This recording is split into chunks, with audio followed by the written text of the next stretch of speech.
مسئلہ یاد رکھو، مہر آج کے دور میں نقد دو، نقد دو، نقد دو، ایک دم ادھار مت رکھو۔ یہاں اتنا بڑا مجمع بیٹھا ہے، میں سب کو یہ سبق دے رہا ہوں، میں اپنے آپ کو بھی یہ کہتا ہوں، جب شادیاں ہیں نا، لوگ ڈیکوریشن میں فلاں فلاں غیر ضروری چیزوں میں لاکھوں روپے خرچ کرتے ہیں اور مہر کو ادھار رکھتے ہیں۔ نہیں، اچھا ادھار رکھے تو رکھے، پھر بعد میں دیتے بھی نہیں، زندگی بھر نہیں دیتے، یہاں تک کہ بوڑھا مر جاتا ہے، مرنے کے بعد بڑھیا کو لاتے ہیں وہ ڈولی کے سامنے جنازے کے، بول میں نے مہر معاف کی، مہر معاف کی، ایسا بلواتے ہیں بڑھیا سے۔ یاد رکھو یہ مسئلہ، کان کھول کے سن لو کہ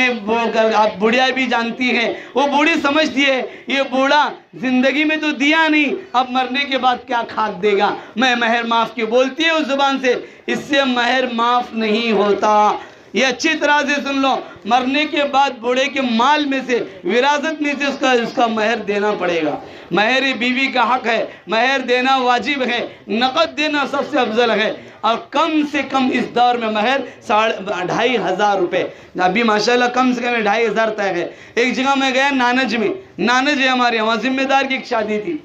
وہاں دیکھا کہ 1100 یا 786 روپے، میں نے کہا مہر نہیں، یہ جائز نہیں ہے اتنا، کم از کم اس میں 3.5 تولے چاندی آ جاوے، کم سے کم 2100-2200 یعنی 2500 تو ہونا چاہیے۔ فوراً انہوں نے مان لیا اور فوراً دے دیا 2500 مہر۔ اس کے بعد اگر طاقت ہے 5000 باندھو، کوئی 10,000 باندھے، کوئی 1,00,000 باندھے، ماشاءاللہ ہے شہر میں اپنے ایک ایسی بھی ہیں 10 لاکھ بھی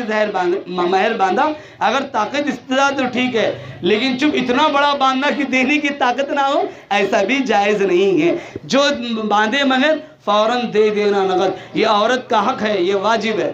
اور جو دیا نہیں تو اتنی بڑی عمر کے لوگ یہاں بیٹھے ہیں، یاد کرو اگر نہیں دیے ہیں تو ابھی دے دو، ورنہ مرنے کے بعد عورت دامن پکڑ سکتی ہے، وہاں دینا بہت بھاری پڑے گا کل حشر کے میدان میں، اس لیے یہی دے دے۔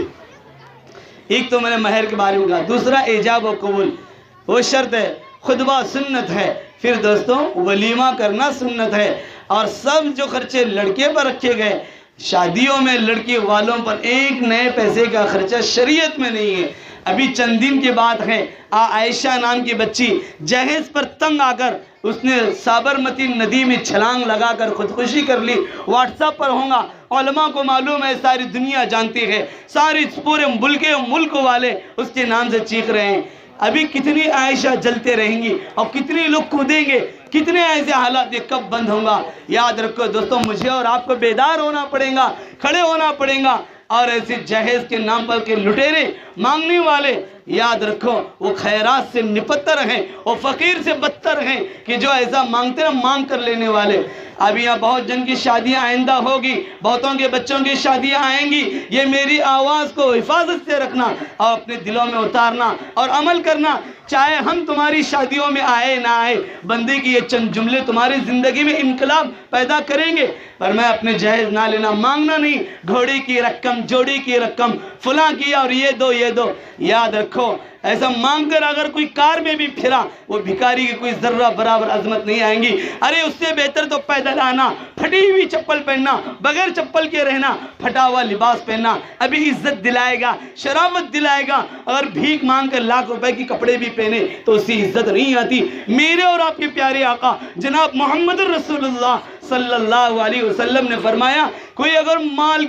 مال کو دیکھ کر اگر شادی کرتا ہے، مال کی نسبت پر کہ مجھے دو، اور بہتے بھکاری مانگتے ہیں، بڑے بڑے ڈاکٹر اور بڑے بڑے انجینئر، میں بڑے بڑے لاکھوں کے مجمع میں بڑے ڈنکی کی چوٹ یہ کہتا ہوں، میں نے کہا ایسے مانگنے والے شریعت میں وہ اچھے نہیں کہلائے گئے۔ پیارے آقا صلی اللہ علیہ وسلم نے ان کی تعریف نہیں کی، فرمایا جہیز کے نام پر لوگ مانگتے اتنا ہیں کہ لڑکی والوں کو سڑک پر آنا پڑتا ہے، بنگلے بیچنا پڑتا ہے، گاڑیاں نہیں کھیت باڑیاں بیچ کے سڑکوں پر آ جاتی ہیں، حالانکہ ایسا شریعت میں نہیں ہے۔ دوستو اس کا بھی خاتمہ کرو۔ اسی وجہ سے کتنی ہماری بہنوں کی شادیاں ہونے سے رک گئے، ہاتھ پیلے ہونے سے،